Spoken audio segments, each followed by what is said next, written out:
sunset. Do me a favor, your majesty, command the sun to set.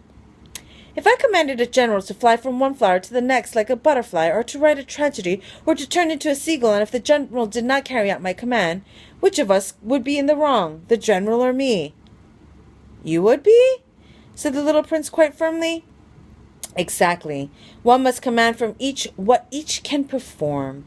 The king went on. Authority is based first of all upon reason. If you command your subjects to jump in the ocean, there will be a revolution.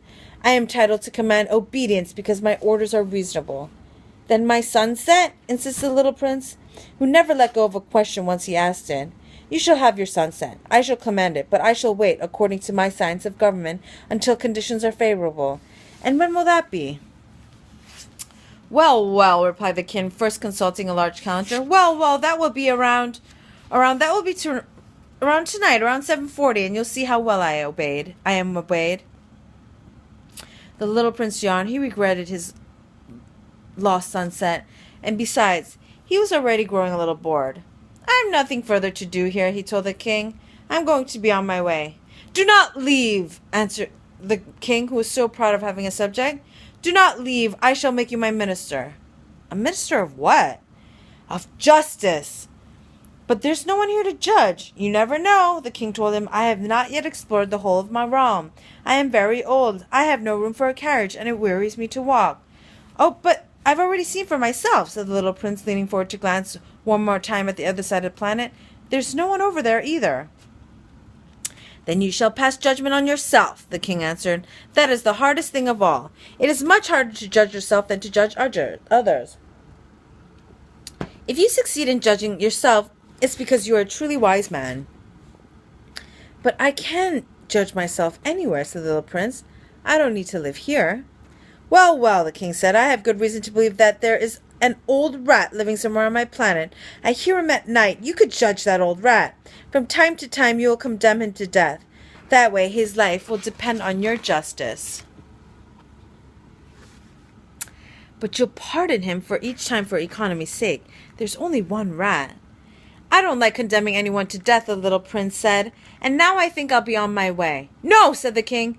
The little prince, having completed his preparations, had no desire to aggrieve the old monarch. If your majesty desires to be promptly obeyed, he should give me a reasonable command. He might command me, for instance, to leave before this minute is up. It seems to me that the conditions are favorable. The king having made no answer, the little prince hesitated at first, and then with a sigh took his leave. I make you my ambassador, the king hastily shouted after him. He had a great air of authority. Grown-ups are so strange, the little prince said to himself as he went on his way. The second planet was inhabited by a very vain man.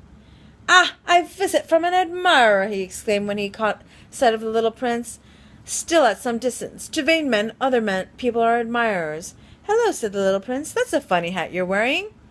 It's for answering acclamations, the very vain man replied. Unfortunately, no one ever comes this way. Is that so? Said the little prince, who didn't understand what the vain man was talking about. Clap your hands, directed the man. The little prince clapped his hands, and the vain man tipped his hat in modest acknowledgment. This is more entertaining than the visit to the king, the little prince said to himself, and he continued clapping. The very man continued tipping his hat in acknowledgment. After 5 minutes of this exercise, the little prince tired of the game's monotony. And what would make the hat fall off, he asked, but the vain man did not hear him. Vain men never hear anything but praise. Do you really admire me a great deal? He asked the little prince. What does that mean, admire?